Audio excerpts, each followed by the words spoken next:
Aklul haram yumitu qalbak. Makanan yang haram itu membunuh hatimu, mematikan hatimu. Makanan yang kau santap sehari-hari, kalau sumbernya dari yang haram, itu akan mematikan hatimu. Anakku. Wa aklul halal yuhyihi. Tapi kalau makanannya itu halal, itu yang akan menghidupkan hati kita ini. Artinya punya sensitivitas, punya perasaan yang baik. Ya, ada orang menderita terharu, masih hidup kan berarti. Nah, kalau hati yang mati itu ada orang sengsara yang masa bodoh, tega-tegaan, kan begitu. Itu hati yang mati itu bukan mati tidak bernyawa, tapi artinya indikator-indikator kehidupan hilang. Ya. Egoistis dan sebagainya. Kemudian luqmatun tunawwir qalbak. Ada suapan makanan yang akan menerangi hatimu. Wa luqmatun tudlimuhu. Ada suapan makanan yang membuat hatimu gelap gulita, ya, yang menggelapkan hatimu. Luqmatun juga ada makanan suapan tusghiluka bidunya, membuat kamu sibuk ngurusi dunia, mikirannya dunia, duit, yang penting untung. Iya. Apapun korbannya, apapun bahayanya, orang pada mati, yang penting adalah duit, yang penting duit. Ya. Ada uang tenggelam, ada orang tenggelam, yang diambil duitnya. Iya, ya. Ada nggak begitu? Ada. Ya. Wa luqmatun tusghiluka bil ukhra. Dan ada santapan, ya, suapan makanan yang akan membuat kamu sibuk memikirkan akhirat, sehingga karena makanannya halal, ya dia selalu mikir what next, di mana ini halal enggak. Wa luqmatun tuzhiduka fiha. Dan ada makanan yang membuat engkau menjadi zuhud, artinya siap menerima kehidupan apa adanya, tidak memaksakan diri. Kalau adanya tempe, ya udah makan tempe, yang penting nikmat, ya kan, nggak mesti ini. Pakaian yang penting menutup aurat, kendaraan yang penting asal bisa gelinding, rumah yang penting asal tidak bocor. Toh akhirnya kan yang menentukan kan kualitas hidup kita, kualitas tidur kita, bukan masalah rumahnya. Tidur di hotel bintang 5 pakai AC segala macam, tapi hatinya gelisah, susah tidur, enak nggak? Rumahnya gubuk tapi tidurnya nyenyak, enak nggak? Jadi yang penting kualitas tidurnya apa memang tempatnya? Ya, itu persoalannya. Orang sudah itu sudah bisa langsung kepada kualitas. Walukmatun tuziduka fihima. Nah, ada lagi makanan yang membuat kamu zuhud dunia dan akhirat. Walukmatun turghibuka fi khaliqihima. Dan ada lagi makanan yang berakibatkan kamu menjadi merindukan Tuhanmu. Ya. Bukan merindukan sorga, sudah merindukan yang punya sorganya. Ya, aku mencintai perempuan yang cantik, perempuannya bukan rumah gedungnya, bukan. Aku pengen ketemu sama cewek yang kucintainya, bukan lihat rumahnya. Kamu pengen ketemu Tuhan, kok pengen masuk sorga? Nah, kalau masuk sorga tapi nggak ditemuin, sedih nggak? Kalau kamu masuk sini, saya nggak temuin. Ini persoalan. Iya. Kemudian at-ta'amu al-haramu, makanan yang haram. Yusghiluka bid-dunya, akan menyibukkan kamu mikirin dunia saja. Wa yuhabbibul ma'asi, dan akan menyebabkan kamu doyan maksiat. Percayalah, ini 500 tahun yang lalu ya. Sekarang 1400 ya, berarti ya 900 tahun yang lalu Syekhul Jalani mengatakan bahwa kalau makan kita ini sumbernya adalah haram, itu akan membuat kita jadi suka maksiat. Setiap penghasilan yang haram, kecenderungannya kita untuk dipakai itu maksiat. Betul nggak? Untuk bersenang-senang, keluar masuk night club, diskotek, ke Alexis, ya, buat pasang togel dan sebagainya, kan gitu. Kalau percaya yuk kita lihat pencuri motor, curanmor, ya kan? Untuk apa duitnya? Buat ngasih makanan istri? Enggak, buat foya-foya kok. Ya, betul enggak? Kalau anak sih mah uang hasil ya gaji dong. Iya, seperti itu. Ada kecenderungannya, saya kalau bisa ada kaitannya. Dan ini benar, kita buktikan. Kemudian wa ta'amul mubah,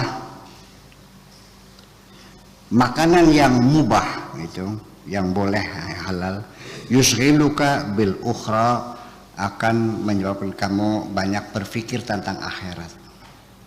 Ya. Wa yuhabbibu ilaika ta'at, dan kamu semakin cenderung senang untuk beribadah dengan baik, melakukan perintah-perintah Tuhan, mentaati segala larangan Tuhan, dengan sendirinya. Wa ta'amul halal, makanan yang halal, yuqarribu qalbaka, akan mendekatkan hatimu minal maula, kepada Allah subhanahu wa ta'ala. Hadihil atimah la tu'rafu illa bima'rifatil haqqi azza wa jalla. Kita bisanya tahu bahwa makanan ini halal atau tidak pakai apa standarnya. Pakai standar fikih lumayan. Standar fikih adalah lumayan. Dagangan, jual beli, sudah selesai. Tetapi namanya kebenaran fikih itu adalah dugaan. Perhatikan baik, kebenaran fikih adalah sifatnya dugaan. Bisa benar, bisa salah.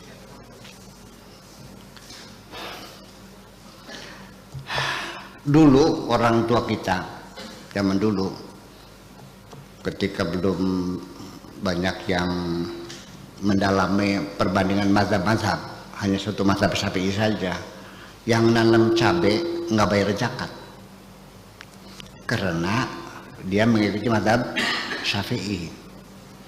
Kata Abu Hanifah, nggak adil dong, nanam cabai dapat 800 juta tidak bayar zakat, nanam padi hanya dapat 25 juta bayar zakat. Di mana keadilannya? Selama itu dia ngerti Imam Syafi'i, pasti benar nggak? Atau masih dugaan? Siapapun imamnya, kalau fikih itu dugaan, bisa benar, bisa salah. Oke, saya mau nanya. Ahallallahu bai'a wa haramar riba. Allah menghalalkan dagang, mengharamkan riba. Kita dagang, jujur aja, Anda beli barang dijual lagi, ambil untung kan?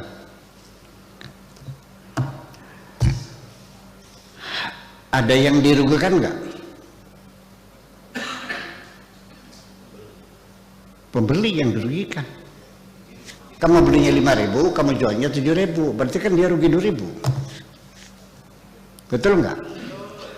Lalu dari mana jalurnya sehingga Anda menjadi halal? Itu diperhitungkan dengan transportasi, dengan biaya penggudangan, ya kan gitu, biaya karyawan, betul nggak?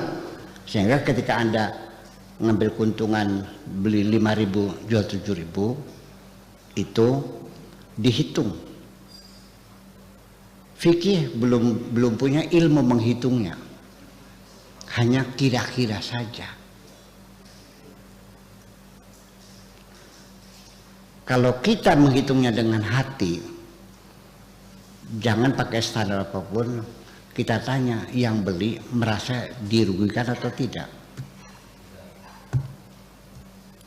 Makanya berapa persen keuntungan yang wajar, setiap daerah akan berbeda. Begini, bahwa ketika harga meningkat, jangan dulu kita langsung menyebutkan kita sedang mengalami inflasi. Inflasi itu bukan kenaikan harga. Ya, jadi kalau yang pernah belajar ekonomi di buku ekonomi itu salah definisi. Sehingga anak-anak kita ditanya apa inflasi ketika harga-harga naik. Ilmu dari mana ini? Ya, Watatan. Inflasi itu melemahnya daya beli. Selesai, itu aja. Kenaikan harga, bahwa kenaikan harga itu tidak selalu akibat karena inflasi. Ketika persediaan berlimpah ruah, permintaan menurun, harganya turun kan? Ketika persediaan itu sedikit, permintaan banyak, harga naik enggak? Jadi perbandingan antara persediaan dan permintaan, di situ harga bisa naik. Yang kemudian, karena monopoli, biasanya kalau monopoli itu BUMN, kalau swasta maksud saya, iya kan? Yang punya kuasa, yang punya negara. Nah, monopoli ini sifatnya bermain harga. Ya, penimbunan itu merupakan salah satu bentuk monopoli. Para kiainya, ustadznya, karena nggak belajar ekonomi, ya kan, sekolahnya hanya SD, kalau langsung mondok langsung belajar fikih, betul nggak? Jadi akhirnya ketika petani ini kampung membeli beras 100 ton diharamkan karena namanya penimbunan. Paham nggak? Di kitab takribnya nggak ada penimbunan, nggak bicara, karena bukan kitab ekonomi. Yang diharamkan itu apabila di situ bermain harga. Tapi kalau menunggu harga baik itu bukan penimbunan namanya. Begini, kita beli beras 100 ton nih, kita bolong semuanya. Nanti kan kalau sedang panen raya kan turun harganya. Nanti baru 2 bulan kemudian baru naik lagi. Nah, kita simpen dulu 3 bulan, asal gudangnya yang bagus. Nah, dijual lagi. Waktu beli 400, kita jual lagi 450 kan, 500. Itu bukan monopoli. Nah, ketika pemerintahnya mengimpor beras lagi, maka harganya menjadi jatuh. Jadi masih gambling, masih bisa untung, bisa rugi. Nah, yang dimaksud monopoli itu tidak boleh, itu penimbunan tidak boleh itu apabila dia bermain harga. Dan itu pasti modalnya masih besar. Saya punya uang 1.000 triliun, umpamanya. Begitu panen, harga pasaran panen raya harganya 400.000 per kintal. Tak beli oleh saya 500.000. Para tengkulak petani menjual semua kan? Kepada saya semua kan? Tak habisin tuh beras Indonesia. Saya beli semuanya. Saya taruh gudangnya. Ya, gudangnya 10 hektar, tingginya 10 meter untuk nyimpen beras Indonesia. Habis beras, habis makan, perlu makan nggak? Oke, saya keluarkan dengan harga 1 juta, dibeli nggak? Itu yang nggak boleh. Jadi menimbun itu kalau hanya mencari harga bagus itu bukan diharamkan. Yang diharamkan penimbun itu kecuali kalau dia bermain harga. Haram nggak? Haram. Karena itu mencekik leher orang. Ya kan, beban sebenarnya. Ini semacam itu. Jadi kita jangan lalu take for granted karena saya usaha dagang, ya belum tentu juga. Tukang jahit, ternyata jahitannya nyekal di sini nih.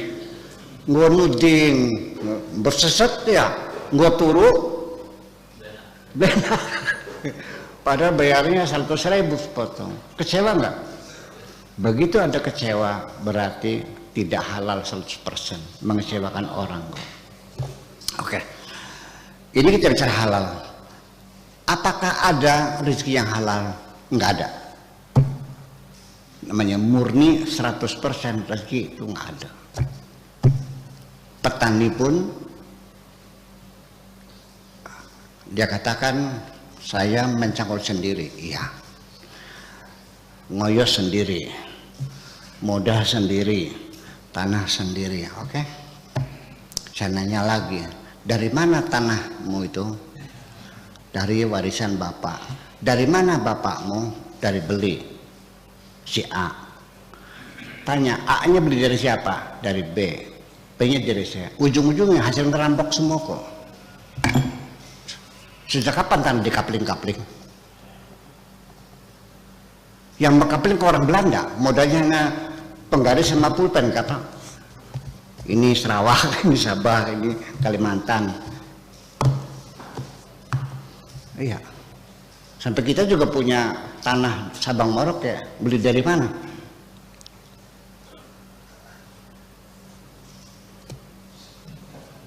Tanahnya Sultan Cirebon kemana?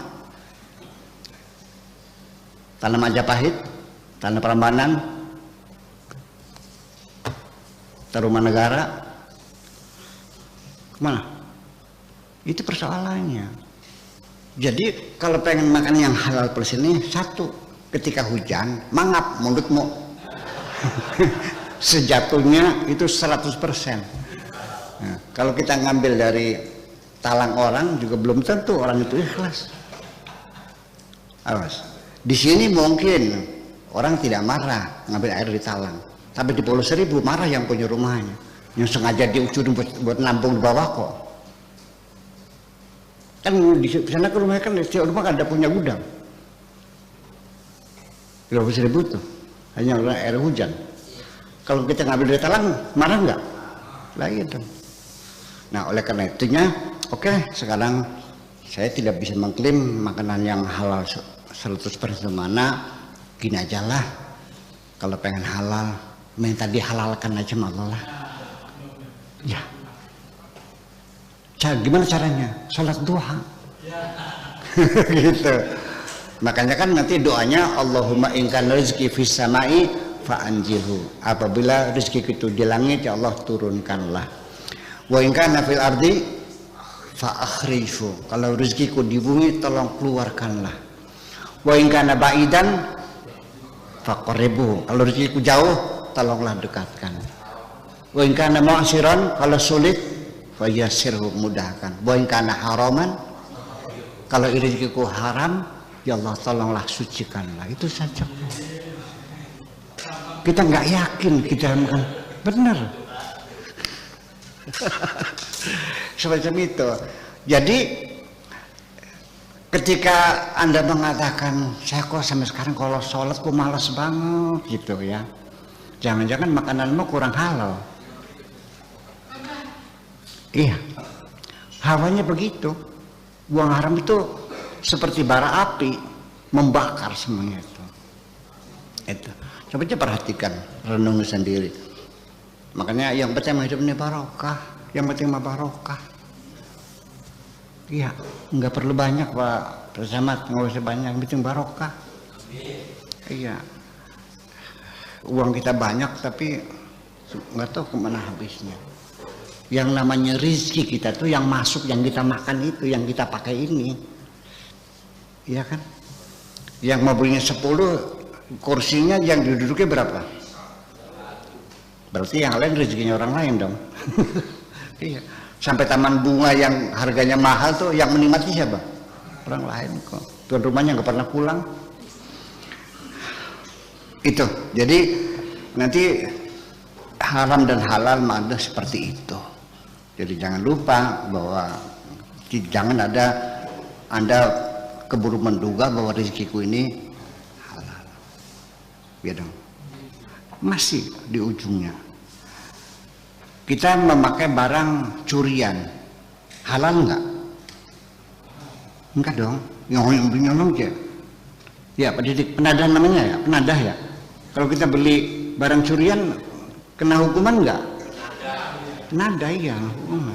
Nah, sekarang pada tangan keberapa tuduhan penadahan itu hilang? Nggak tuh saya batas hukumnya ada nggak tuh? Tanya Pak Dik-Dik nih.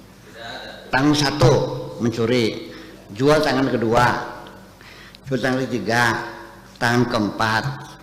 Nah, tangan keempatnya penadah bukan? Lah itu persoalannya. Kalau awalnya tanah itu ngerampok, ya seluruh ngerampok semuanya dong. Nah, yang membenarkan kan kekuasaan politik, bukan duit, bukan kekuasaan politik, de facto. Ini persoalannya. Gitu. Nah, jadi ya sekali-kali lah coba sholat Tuhan dah. Ya, kita doa. Sekalipun namanya usaha. Sekarang gini, ada kaidah fikih, idza istama al halalu wal haramu ghulibal haramu. Haram sama halal dicampur, jadinya apa? Haram. Pajak PBB, pajak PPN, pajak pelacuran, pajak judi dikumpul jadi satu. Haram tak halal? Itu kan persoalannya. Dan kita nggak bisa. Siapa yang menghalalkannya? Negara yang menghalalkan. Itu aja. Supaya kita ragu, saya mah niatnya jual tenaga. Kan begitu. Nggak niat makan uang haram, tapi saya mah jual keringat saya. Itu hak Anda untuk mendapat imbalan. Tapi kalau kita melihat dari sumber dananya, ya kan, itu adalah pencampuran pajak bumi, pajak bangunan, pajak perdagangan, pajak pelacuran, pajak kan dipajakin, bayar. Apa pabrik memang bayar pajak kok. Nggak tahu ya. Kalau di sini juga dipajakin kok. Semuanya setelah masuk kas negara, begitu keluar lagi, kalau secara fikih disebutnya halal. Secara fikih ya benar halal, karena pada kekuasaan itulah makanya.